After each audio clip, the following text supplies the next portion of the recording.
매일 성경 묵상을 돕는 해설 가이드입니다. 안녕하세요. 묵상코치입니다.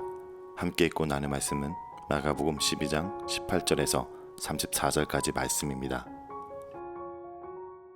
오늘 묵상 본문은 예수님께서 사두개인들과 부활에 대한 논쟁을 하시는 내용과 서기관들 중에 한 명과 가장 큰 계명에 대해서 말씀하시는 내용입니다. 바리새인과 헤롯 당원들에 이어 이제는 사두개인이 예수님께 나와 대적합니다. 18절에서 23절입니다. 부활이 없다 하는 사두개인들이 예수께 와서 물어 이르되 선생님이여 모세가 우리에게 써주기를 어떤 사람의 형이 자식이 없어 아내를 두고 죽으면 그 동생이 그 아내를 취하여 형을 위하여 상속자를 세울지니라 하였나이다. 7형제가 있었는데 마지가 아내를 취하였다가 상속자가 없이 죽고 둘째도 그 여자를 취하였다가 상속자가 없이 죽고 셋째도 그렇게 하여 7이 다 상속자가 없었고 최후의 여자도 죽었나이다. 7사람이 그를 아내로 취하였으니 부활 때 곧 그들이 살아날 때 그중 누구의 아내가 되리이까? 사두개인은 마가복음에서 오늘 본문에서 처음으로 등장합니다. 그들은 부활이 없다고 주장하는 사람들이었습니다. 그들은 귀족 같은 신분을 유지하며 정치적으로는 보수적이지만 신학적으로 자유로운 입장을 취하고 있었습니다. 그들은 마카비 반란 이후 헤스몬 왕조를 지지하고 성전 관리를 책임지는 직책을 맡게 되며 권력자들이 된 자들입니다. 그들의 가장 큰 라이벌은 바리새인들이었습니다. 그러나 헤롯 당원들과 마찬가지로 예수님이 자신들의 권력에 주는 위협 때문에 예수님을 죽이는 데 협력하게 되었습니다. 성전 심판 사건 이후에 등장하여 예수님께 도전하게 되는 것은 그들이 느꼈던 예수님에 대한 위협이 성전 사건 이후에 현실화된 것으로 보여줍니다. 그들이 예수님을 책잡기 위해 들고 온 문제는 수훈제도였습니다.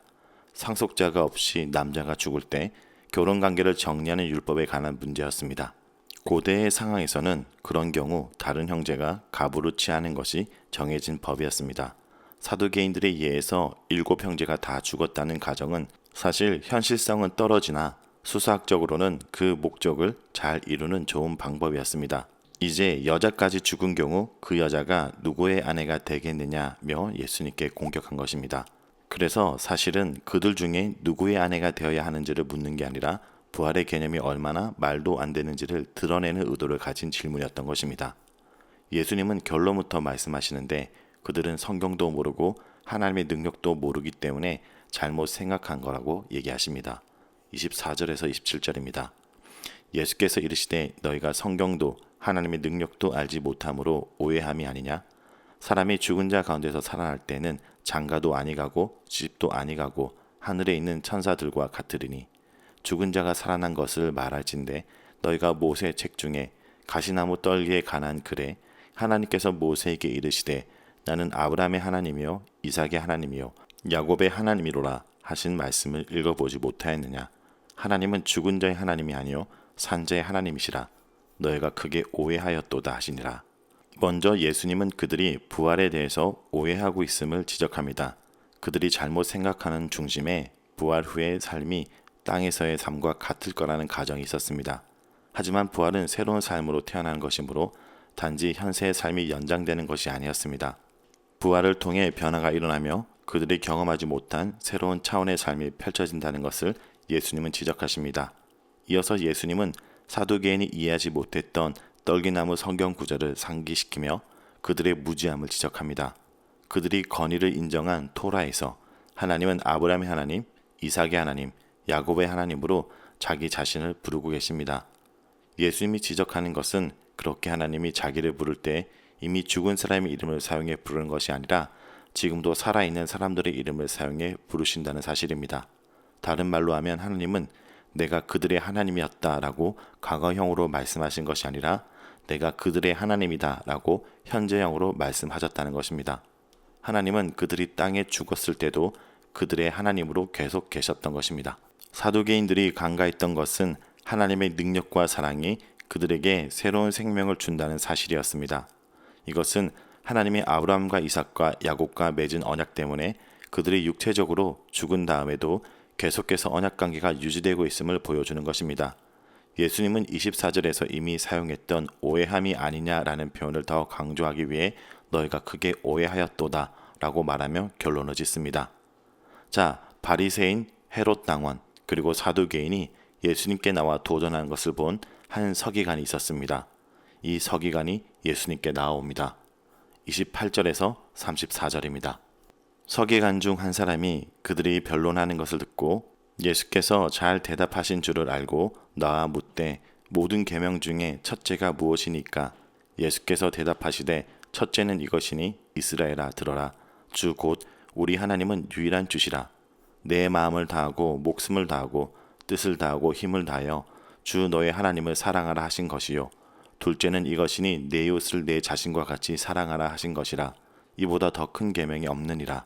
서기관이 이르되 선생님이여 옳소이다. 하나님은 한 분이시요 그 외에 다른 이가 없다 하신 말씀이 참이니이다. 또 마음을 다하고 지혜를 다하고 힘을 다하여 하나님을 사랑하는 것과 또 이웃을 자기 자신과 같이 사랑하는 것이 전체로 드리는 모든 번제물과 기타 제물보다 나으니이다. 예수께서 그가 지혜 있게 대답함을 보시고 이르시되 내가 하나님 나라에서 멀지 않도다 하시니 그 후에 감히 묻는 자가 없더라. 지금까지 서기관들은 마가복음에서 바리새인들과 같이 등장하며 대부분 부정적인 모습을 보이고 있었습니다. 그러나 이 서기관의 모습은 다소 긍정적으로 나타납니다. 29절에 이 서기관은 예수님께서 잘 대답하신 줄을 알고 나와서 물었다고 말합니다. 그의 질문은 계명 중 첫째가 무엇이냐는 것이었습니다. 이런 종류의 질문은 당시 중요한 주제 중에 하나였습니다. 그는 어떤 계명을 잘 지켜야 하고 어떤 계명을 안전하게 무시할 수 있는지를 질문하는 것이 아니었습니다. 그의 질문의 핵심은 무엇이 모든 계명을 떠받치는 율법의 가장 기본적인 전제인지에 관한 것이었습니다. 예수님은 두 개의 구약 구절을 인용하여 대답하십니다. 신명기 6장 4절에서 5절, 민수기 19장에서 18절입니다. 이 대답은 먼저 셰마의 근거에서 모든 유대인들이 다 수긍할 수 있는 것이었습니다. 하나님은 유일한 한 분이라는 고백은 다신주의 세상에서 유일신 사상을 믿었던 유대인들의 중요한 고백이었습니다. 그 유일한 하나님은 우리 존재의 일부만을 사용해서 사랑할 수 있는 분이 아니며 우리의 온 존재를 다하여 드리는 사랑을 받기에 합당한 분입니다. 마음, 목숨, 뜻과 힘을 다하여 하나님을 사랑하는 것이 마땅하나 그 사랑은 또한 이웃을 사랑하는 것과 분리되어 할 수 있는 것이 아니었습니다. 그 이유로 예수님은 이 두 계명을 같이 언급하며 마치 하나의 계명인 것처럼 결론을 짓습니다. 이보다 더 큰 계명이 없느니라. 사랑은 우리가 하나님께 가지는 내적인 헌신으로 이것이 우리의 행동과 관계에 의해 바깥으로 드러날 때까지 하나님에 대한 사랑 고백은 추상적인 것으로 남을 수밖에 없습니다. 따라서 다른 사람을 행동으로 사랑하지 않는 사람은 하나님을 사랑한다고 고백할 수 없는 것입니다. 이 계명이 가장 큰 계명이라는 말씀은 모든 계명들이 이 계명의 다른 표현으로 적용된다는 말씀입니다. 예수님께 질문했던 서기관은 예수님의 대답에 동의하며 그것을 반복함으로 긍정을 표합니다. 그러면서 신명기 6장 5절과 민수기 19장 18절을 지키는 것이 전체로 모든 것을 드리는 번제물과 기타 제물보다 더 중요하다는 것을 덧붙입니다. 하나님을 사랑하는 것과 복종하는 것이 외형적인 의식과 제사보다 더 중요하다는 것은 구약 전반에 걸쳐 강조되고 있는 말씀입니다. 그의 이 고백은 예수님의 성전 심판 사건의 맥락에서 이해한다면 이 서기관도 예수님이 성전에서 하신 행동을 지지하는 것으로 말할 수 있습니다. 34절에 예수님은 그의 반응을 지혜 있는 것으로 보았다라고 말씀합니다. 예수님은 유대인의 지도자 가운데 매우 이례적으로 이 서기관을 긍정적으로 평가하십니다.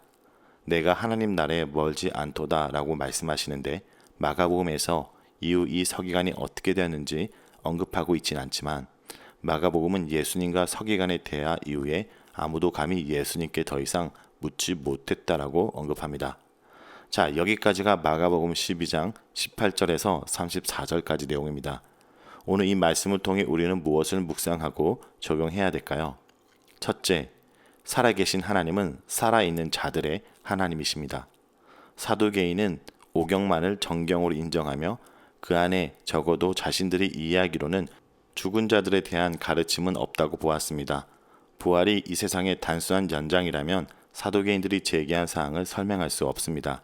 하지만 부활의 나라에서는 결혼을 통하여 자녀를 낳는 일도 없고 이 땅에 가족 관계가 이어지는 것도 아니니 문제가 될 것이 없습니다. 부활을 거부하는 사두개인들은 하나님의 능력의 한계를 제한하는 자들이었습니다. 부활을 상상할 수 있다면 부활의 하나님의 능력을 이 세상에도 상상할 수 있습니다. 그리고 그 능력을 믿을 때 십자가를 살 수 있고 세상을 두려워하지 않을 수 있습니다. 여러분, 살아있는 하나님을 믿는 신앙은 내일을 염려하는 것으로 오늘을 허비하는 것이 아니라 오늘을 믿음으로 살아가는 신앙, 즉 살아있는 신앙, 살아가는 신앙입니다. 여러분, 지금 우리가 경험하고 있는 이러한 일들은 한 치 앞도 보지 못하는 현실을 반영해 줍니다. 그러나 살아계신 하나님은 이 순간에도 살아계셔서 우리와 함께 하십니다. 사두개인들처럼 자신들의 이해로 하나님을, 부활을, 그리고 내일을 예측해서는 안 됩니다. 당장 내일 우리가 어떻게 될지 모르는 우리가 하나님을 안다는 건 불가능합니다. 그러나 그 하나님을 우리가 온전히 알 수는 없지만 그 하나님은 살아계십니다. 살아계신 하나님이 오늘도 우리를 살게 하십니다. 둘째, 그러므로 우리는 오늘 온전히 온 힘을 다해 사랑해야 됩니다. 하나님을 사랑하고 이웃을 사랑해야 됩니다. 여러분, 제대로 된 사랑이 제대로 된 예배입니다. 예수님은 서기관의 물음에 하나님을 사랑하는 것과 이웃을 내 몸처럼 사랑하는 것이 구약의 수많은 율법의 근본이고 본질이며 가장 중요한 두 계명이라고 가르쳐 주십니다. 하나님을 사랑하는 것이 더 본질적인 중요한 계명이지만 이웃을 사랑하는 둘째 계명 역시 철저하게 하나님 사랑의 뿌리를 내리고 있기에 이 두 계명은 결코 분리할 수 없습니다. 예루살렘의 멸망과 심판도 따져보면 이 두 계명을 지키는 데 실패한 결과라고 할 수 있습니다. 사랑이 성전에서 드리는 각종 제사보다 더 낫습니다. 그 때문에 예수님은 앞서 형식적인 성전 멸망을 예고하신 것입니다. 풍성한 제사에서 빠진 것이 하나님 사랑이고 예배자의 주머니를 노리는 종교 지도자들에게 빠진 것이 이웃 사랑이었습니다. 여러분, 우리는 지금 하나님을 사랑하고 이웃을 온전히 사랑할 때입니다. 오늘 하루도 사랑하길 힘쓰기 바랍니다. 하나님을 제대로 사랑하고 이웃을 제대로 사랑할 때 그것이 바로 제대로 드리는 예배가 되는 것입니다.